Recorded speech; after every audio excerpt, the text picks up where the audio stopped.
Hello everybody, welcome back to another video, and in this video I'm going to be showing you all the secret blocks and items in Minecraft 1.18. And so if you like Minecraft videos like this one, then please make sure you leave a like and subscribe to the channel for more Minecraft videos like this one. And so here we go. So in Minecraft 1.18 there are a whole lot of secret blocks and items. You've already seen them in the thumbnail, and I'll go a little bit more into depth for all of these and also show you how you get them. So I've done videos like this before. The previous one was from Minecraft 1.16. But since then there have been a couple of blocks added, and so we'll go through those as well. And so let's just start off on the right side over here. So here we have 4 potion related items. So these are the Uncraftable Potion, the Splash Uncraftable Potion, the Lingering Uncraftable Potion, and the Uncraftable Tipped Arrow. And so all of these have a special purple color, and furthermore they're also not enchanted like all of these potions are over here. The only ones that don't have the enchantment glint are the Awkward Potion, Thick Potion, Mundane Potion, and Water Bottle, but they're all blue, and these uncraftable ones are all purplish pink. And so it's also strange that it says uncraftable, because of course normally you would brew potions in a brewing stand and not in a crafting table. You get them by using a give command, so you can give yourself a potion like this, then you get an uncraftable potion. You can add MBT data to get a special type of potion, but if you don't add anything to it, you just get an uncraftable potion. Same with Splash Potion like this, then of course also Lingering Potion, and same with the Tipped Arrow. And so I'll also leave all of these commands I show and I use for these secret blocks and items in the description down below, so you can copy them from there and paste them in your own world and get these special secret blocks and items in Minecraft 1.18. Now of course, let's see, what would an uncraftable potion do? Do I get some special effect if I drink this? Well, here we go, we drink it. And I just had the night vision I already had, but you don't get any effect from these, also not from the Splash Potion. There is of course a nice particle here, but yeah, you won't get any effect from any of these potions. Also, for some reason, the Lingering Potion doesn't linger. So here's a healing Lingering Potion. You see this special effect with Lingering, and if you step into it, you get the instant health effect. But for some reason that doesn't happen with the Lingering Uncraftable Potion. You just splash it, you see one particle, and then it just disappears. And just to be complete, yes, also the Tipped Arrow doesn't give you any effects, although it hurts because it's an arrow. Alright, let's move on to this next row over here. So first of all, down here is the Petrified Oak Slab. Not only you can get it with a command, it will be in the description below, but you can also get it in the creative inventory here, Petrified Oak Slab. There's no way to obtain it in survival mode, and it has a special property that it will not be caught on fire if it's near lava, or if you set it on fire with a flint and steel, it will also not disappear. So let's set do fire tick to true. And then we'll see that these spruce planks should be burned at some point, but this Petrified Oak Slab will never be burned by any fire. There we go, these spruce planks are being burned and the fire is spreading next to it. But this Petrified Oak Slab will be here until I break it, of course. Now let's quickly put out the fire before this becomes an issue. There we go. And the Petrified Oak Slab survives. Then just above the Petrified Oak Slab we have the Jigsaw Block. And this is a block that is used to generate structures in your world, like villages. And so it has an interface. There is the target pool, name, target name turns into, and lots of stuff here. So far I haven't figured out how to make the Jigsaw Block work. And so if you know how to make it work, then please let me know in the comments down below, but I don't think it is possible. There's like levels, 7 levels. There's joint type, rollable, and aligned. There's keep jigsaw on and off. And generate, yeah, nothing really happens. If you like add a name to here of the target pool and all this stuff, it still doesn't work. But it is a quite nice block. It has 3 arrows on it on 3 sides. There's a jigsaw piece on it, and there's also this line on this side. And the back side looks something like this, with just a completely empty square. But it's actually a pretty nice texture, and you could use it for building if you wanted to. Although it's a pain to place them down, because it's dependent on which side of the block you place it on. So you'd have to do something like this. There we go. Now we can remove these. And there we go. We got a nice pattern on the floor. That could work as a carpet or something. I think it looks pretty nice. Then over here we have a copper block. No, it's not a copper block actually. Because if we middle click, we get a map. yeah, a completely invisible map. So that's quite strange. If you look at the map, we can see nothing. Okay, well, great. And we can travel around, nothing really happens. We can move it around in our inventory. We can right click, left click. Yeah, looks really strange and there's just nothing on the map. So this is actually a filled map and you can get it by giving yourself a filled map like this. There we go, second filled map. There's nothing in there. You can put it in an item frame. So there we go, put it in the item frame. We can turn it around. We can hear it move actually. There we go, so now it's upside down, but you still don't see it, you can pick it back out again, but yeah, that's pretty much it. So in the previous version, the map actually did show up in the item frame, but now it doesn't even show up in the item frame anymore, and there's just nothing on it at all. So quite odd. Then we move on to this block over here, which is the barrier. You can only see it when you're holding another barrier in your hand, and it works as an invisible block that works as a barrier. As the name already suggests, you can't walk through it. And so it's nice if you need some invisible walls around your map and you don't want a massive wall of glass just on the side of your map. You can just add a layer of barrier blocks and you can't pass through it. If you don't hold the barrier in your hand, they slowly disappear and then you can't see them anymore. You can still see the outline, but you can't see the outline in adventure mode, and then it's just a completely invisible wall you can't pass through. And you get the barrier by, of course, giving yourself a barrier. Alright, the next row is completely made up of command blocks. So we have the normal impulse command block. It's also just called command block. Then there's also the chain command block, the repeating command block, and the command block minecart or minecart with command block. So with the command block, you can just activate commands a single time. So if you say subscribe like this, done,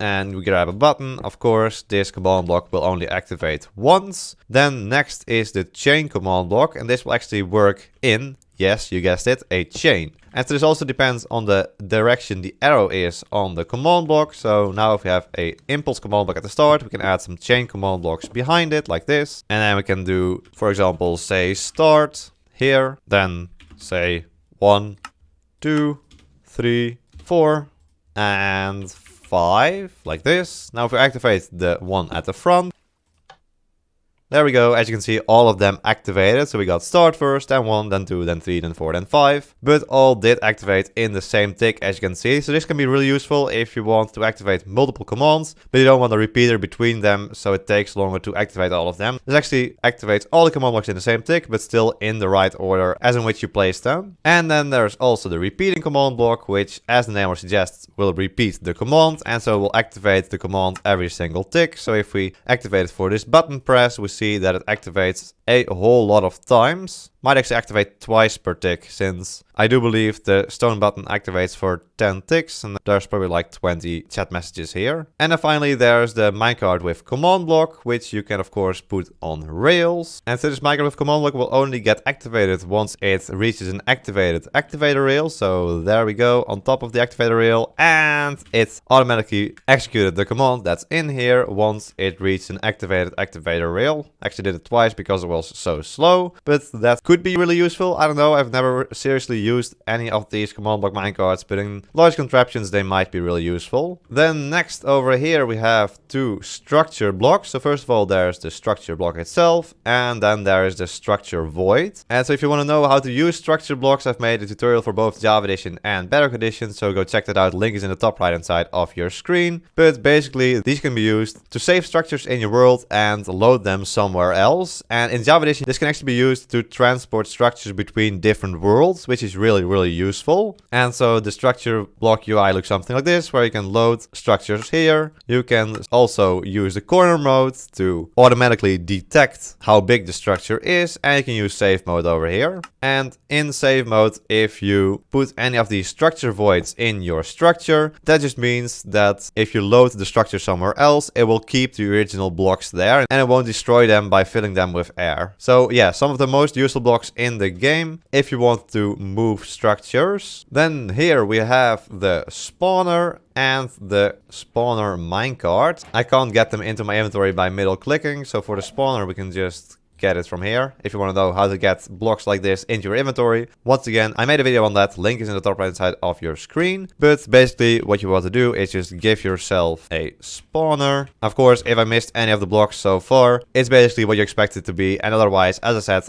all of the commands are in the description down below. So this is how to get a spawner. And for the spawner, of course, they can generate in your world in dungeons. and in Bastion remnants, nether fortresses, some other places as well. But if you just give a spawner to yourself, it automatically defaults to a pig spawner, which is not a spawner you can normally get. And you can also change it to whatever mob spawner you want by grabbing a spawn egg. So let's say we wanted it to be a piglin brood spawner, then we just grab the piglin brood spawn egg, right click on the spawner, and immediately changes to a piglin brood spawner. So currently it isn't spawning anything because of course it's daytime, but if we change the time to night, there we go, it automatically spawns in some piglin broods. They'll actually get turned into zombified piglins because they're in the overworld. Sorry guys. Yep, there we go. And then as for the spawner minecart, you can get it by using the summon command. So you just summon a spawner minecart like this. So the spawner minecart works slightly different to the normal spawner because you can't change the mob by right clicking it with a spawn egg, since it is an entity and not a block itself. But yeah, as expected, you can change the command. So this time we have a custom command, and now this spawner minecart should spawn in polar bears. So there we go. Yes, it spawns in polar bears. So I'll also leave that command in the description down below, so you can make this one a custom spawner as well to whatever mob you want it to spawn. Then let's move on to this column over here. First of all, we have the skulk sensor. So of course, this is currently a secret block, but it won't be in 1.19 because then it will be a block that will generate in the ancient cities, which is a structure that will generate in 1.19. I made a video going in depth on the ancient cities, is in the top right hand side of your screen, but the skulk sensor will detect any noise around it and will send a signal towards the skulk sensor and then have a redstone signal output. And it can also differentiate between different types of noise, like hitting a mob or walking or jumping or falling or getting into water. All these different actions have a different frequency, and so if you put a comparator next to it, it will give out a different redstone signal. And so currently it's only available by using the command give @p skulk sensor like this, and then you get a skulk sensor. Then we have a block that was already in Bedrock Edition for a pretty long time. It is the light block, and as its name suggests, it will give off light. So once again, let's set the time to night, and let's also remove my night vision. There we go. And now if you place down this light block, you see it automatically displays light level 15 at that block. And then if you remove the light block from your hand, it also disappears from the ground here. So there we go, it disappears and you just see the light. And so it doesn't work like a barrier, you can just walk straight through it, and you can also not see the hitbox of the light block if you're not holding it. And so it can be really useful to light up special areas, and also if you're holding a light block and then right clicking on the light block, it will actually change its level. So you can right click it and then it goes back to 0. Only it takes a really long time to update, so that's quite odd. If you right click again, we get light level 1. Yes, there it is, and so on. So we can click it, and it will increase in light level every single time. And also the texture of the light item changes in there. Currently at level 12, 13, 14. And then back to 15, although it now says 19, but update please. There we go. And so you can also get all of these individual light level light blocks in your hand by just clicking on it, and then just middle clicking the block will get this item into your inventory with the right level you want it to be. But of course, if you want to get it initially, you'll just have to use the command again. So /give @p light, and then you get a light level 15 light block. Then next we have a suspicious stew. So this is an item you get when you right click a mushroom with a bowl after giving it a certain flower, and normally if you eat the suspicious stew, it will give you a potion effect depending on which flower you gave the mushroom. But this suspicious stew is special because it won't actually give you a potion effect if you eat it. So we currently don't have any potion effects, and if we eat it, we still don't have any potion effects. We don't get anything from the suspicious stew, and that's just because we gave it to ourselves with the command /give @p suspicious stew like this. Then this over here is the bundle. It's an item that was added in Minecraft 1.17, but it hasn't really been implemented yet. And so we'll probably see it added back into survival mode at some point in a future update. But what it does is it can store items. So Let's just grab like half a stack of saplings, right click on the bundle, and you can add items like this to the bundle. Some deep slate iron ore, and we can also add some dirt to it. So it can only hold a single stack of items, but it can be different types of items. So it should be helpful to clear up some clutter from your inventory. And if you right click the bundle itself, again, you can get the items back out. Or if you right click it when holding it like this, it just spews them out onto the ground. So that's how it works currently. We don't know if that's how it's going to work in the future as well, because yeah, they haven't added this to the game yet. So most likely they're still going to change it and then add the bundle back into the game. Then this over here is the Debug Stick, and it can be used to change the MBT data of blocks. So if you right click this grass over here, for example, you can see that we can set it snowy to true. Or if you go to, for example, this stair, we can right click it to change the direction of the stairs. We can also left click to change the thing we're changing. And this time you can also change the stair to bottom or top, and you can also add a waterlogged part or not. So basically just all the things you see on the F3 screen on the right over here, like facing, half, shape and waterlogged, you can change with the Debug Stick, and that works for pretty much every block in the game. So here we go, we can change the direction of the campfire, we can also change if it's lit or not, and we can change if it has a signal or not. So this means that we would have a hay block below it, and so the smoke will actually go higher than the other campfires we see over here. And I can also change if it's waterlogged or not. So really useful stick that you can use to change the properties of the blocks in your world. And then finally we just have 3 books left. So that's the written book,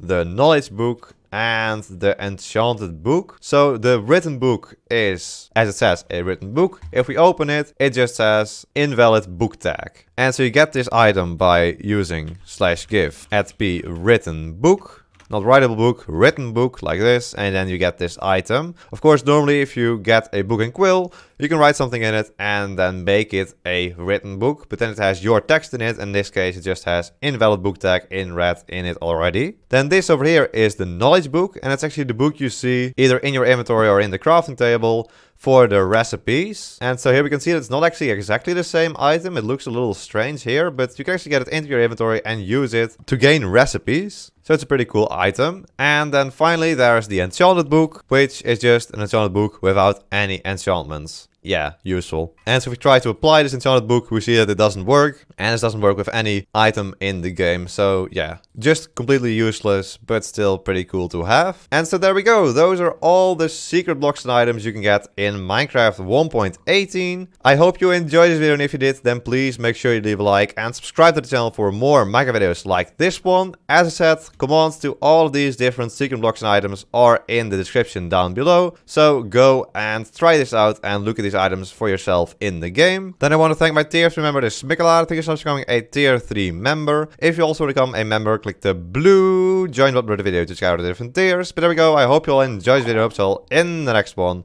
So until then, bye